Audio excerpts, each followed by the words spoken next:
उठो, जागो और अपने लक्ष्य की प्राप्ति तक मत रुको। ये बातें स्वामी दयानंद सरस्वती अपने काल में कहा करते थे। जब वो जीवित थे तो लोगों को जागरूक किया करते थे। हमें 2021 में बोर्ड की तैयारी करनी है, मैट्रिक का एग्जाम देना है, इसीलिए हमें आज से ही कड़ी मेहनत शुरू कर देनी चाहिए। नमस्कार, मैं के निश्चल आज आपको क्वाड्रेटिक इक्वेशन को छोड़कर आज मैं आगे बढ़ रहा हूं, यानी दो चर वाले रैखिक समीकरण का क्या व्यापक रूप है, वो कितने हल होंगे, कैसे हल होंगे, उनका ग्राफ कैसे बनेगा, आदि सारे सवालों का जवाब मैं आपको ये वीडियो में देने वाला हूं। तो दोस्तों, अगर आप मेरे चैनल पे नए हैं तो चैनल को सब्सक्राइब कीजिए, वीडियो पसंद आए तो लाइक कीजिए और दोस्तों के साथ शेयर कीजिए। दोस्तों, आज हम दो चर वाले रैखिक समीकरण के बारे में बतलाने वाले हैं। जैसे दो चर वाले रैखिक समीकरण का व्यापक रूप क्या होता है। तो दोस्तों, जो दो चर वाले रैखिक समीकरण होते हैं उनका व्यापक रूप ax plus a1x plus b1y plus c1 is equal to 0। दो चर वाले रैखिक समीकरण का व्यापक रूप a1x plus b1y plus c1 is equal to 0 होता है। कहने का मतलब कि दो चर वाले रैखिक समीकरण में पहले तो दो चर होंगे। दो चर यानी वैसा चर उसको कहते हैं जिनका मान प्रति क्षण बदलते रहता है। जैसे इनमें दो चर जो हैं वो हैं x और y। इनमें दो चर कौन कौन है? x, y। आपको इसमें 5 बातें दिख रही होगी। a1 दिख रहा होगा, x दिख रहा होगा, b1 दिख रहा होगा, y दिख रहा होगा और c1 दिख रहा होगा। ये सारे जो हैं वो अंक हैं। क्या है? अंक हैं। लेकिन अंक भी दो प्रकार के होते हैं, एक चर और एक अचर। चर का मान बदलते रहता है, अचर का मान कभी नहीं बदलता है। कहने का मतलब कि अगर एक है तो कहीं भी एक लिखा देखें तो आप इसका माने एक कह सकते हैं, लेकिन आप कहीं x देखें तो इसका मान कहीं 1 तो कहीं 5 तो कहीं 7 तो कहीं कुछ आते रहता है। यानी x का मान हर जगह बदलते रहता है, यानी x को हम लोग चर कहते हैं। x का जब भी आप सोल्व करेंगे क्वेश्चन या मानना होगा तो हर बार x का आंसर अलग अलग आएगा, y का आंसर अलग अलग आएगा। कहने का मतलब कि x y का मान बदलते रहता है, इसीलिए x y को चर कहते हैं। हम लोग बात कर रहे थे दो चर वाले रैखिक समीकरण का व्यापक रूप। तो दो चर वाले रैखिक समीकरण का व्यापक रूप a1x plus b1y plus c1 is equal to 0। अगर आप कहीं भी लिखा हुआ देखें ये ऐसे व्यापक रूप में तो आप कह सकते हैं कि दिया गया समीकरण व्यापक रूप में है। अगर आपको दो चर वाला रैखिक समीकरण सोल्व करने के लिए बोले या पूछे कि विरोधी है, अविरोधी है, आश्रित है, ये प्रतिच्छेदी होगा, समानांतर होगा या संपाती इसके ग्राफ होंगे, तो आपको दो समीकरण देंगे। कितने समीकरण? दो समीकरण। पहला समीकरण होगा ये है, इसको मान ले जाए कि क्या समीकरण है? पहला समीकरण। एक समीकरण और देगा a2x plus b2y plus c2 is equal to 0। ये कौन समीकरण है? दूसरा समीकरण। ये दो समीकरण आपको दे दे। क्या दे दे?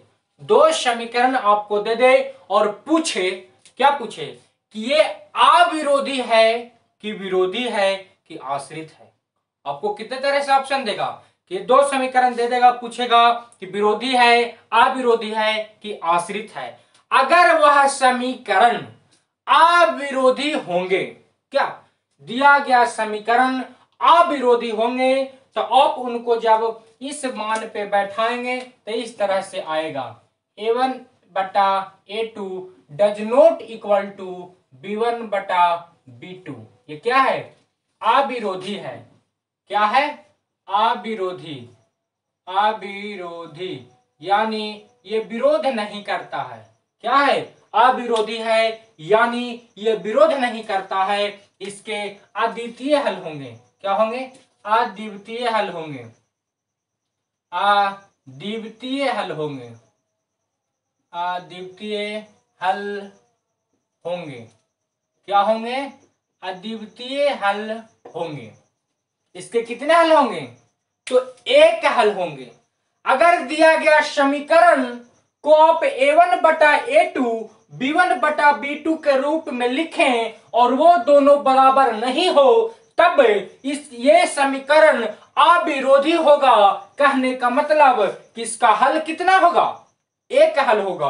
अगर आप ये दोनों समीकरण का ग्राफ बनाएंगे और ये a1 बटा a2 does not equal to b1 बटा b2 होगा, तो इसका ग्राफ जो होगा वो प्रतिच्छेदी होगा।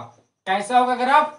प्रतिच्छेदी, यानी ये एक दूसरे को कहीं ना कहीं काटेंगे। क्या करेंगे? काटेंगे। यानी जो इनका ग्राफ होगा वो ऐसे हो सकता है। कैसे? ऐसे हो सकता है, ऐसे हो सकता है, या ऐसे हो सकता है। कहने का मतलब कि जो दो लाइन है, ये क्या है? एक लाइन है। जब आप ग्राफ बनाएंगे तो ये एक लाइन के रूप में बनेगा, ये भी एक लाइन के रूप में बनेगा, और दो लाइन क्या होगा? कटेगा। दो लाइन क्या हो रहा है?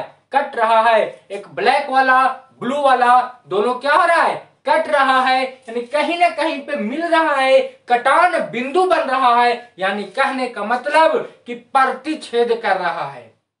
क्या कर रहा है? प्रतिच्छेद कर रहा है। तब ये समीकरण जो होगा a1 बटा a2 does not equal to b1 बटा b2 होगा। यानी ये दोनों आपस में बराबर नहीं होंगे।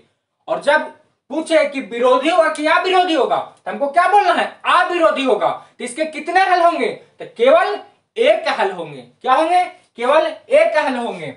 और अगर आप इसको इस तरह से बैठाएं, चेक करें कैसे कि a1 बटा a2 बराबर b1 बटा b2 बराबर c1 बटा c2 आ जाए। जब इसको इस रूप में लिखें, a1 बटा a2 बराबर b1 बटा b2 बराबर c1 बटा c2 इस रूप में आ जाए, तो दिया गया जो समीकरण होगा वो आश्रित होगा। क्या होगा? आश्रित होगा। कहने का मतलब कि इसके अनेक हल होंगे। क्या होंगे? अनेक हल होंगे। अनेक हल होंगे। क्या होंगे? अनेक हल होंगे। जब समीकरण को आप इस रूप में लिखेंगे, यानी a1 बटा a2 बराबर b1 बटा b2 बराबर c1 बटा c2 आ जाए, तो आप निश्चित यानी सम्मान से यह कह सकते हैं कि दिया गया समीकरण आश्रित होगा। यानी इसके अनेक हल होंगे। और जो आप ग्राफ बनाते समय आपको ऐसे आ जाए, तो ये जो ग्राफ इसका बनेगा, इसको हम लोग समपाती ग्राफ कहते हैं। क्या कहते हैं? समपाती। क्या हम लोग कहेंगे? समपाती इसका ग्राफ होगा। यानी एक लाइन ये मिलेगा पहला समीकरण से, एक लाइन ये मिलेगा किसकी सहायता से? तो जब आप भुज कोटि बनाएंगे, क्या बनाएंगे? भुज कोटि बनाएंगे, और उसकी सहायता से जब आप ग्राफ खींचेंगे, तो एक लाइन अगर ऐसे मिलेगा तो दूसरा लाइन भी जस्ट इसी पे, जस्ट इसी पे मिलेगा। किस पे मिलेगा? जस्ट इसी पे मिलेगा। अगर एक लाइन ये है पहला ग्राफ से, तो जो दूसरा ग्राफ होगा इसी पे आके बैठ जाएगा। यानी आपको कितने लाइन दिखेंगे? सिर्फ बस सिर्फ ग्राफ में एक लाइन दिखेंगे। ऐसी अवस्था को समपाती कहते हैं। और इसके अनेक हल होंगे। कितने हल होंगे? अनेक हल होंगे। और जो a1 बटा a2 होगा वो b1 बटा b2 के बराबर होगा और c1 बटा c2 के बराबर होगा। यानी तीनों बातें बराबर होंगे।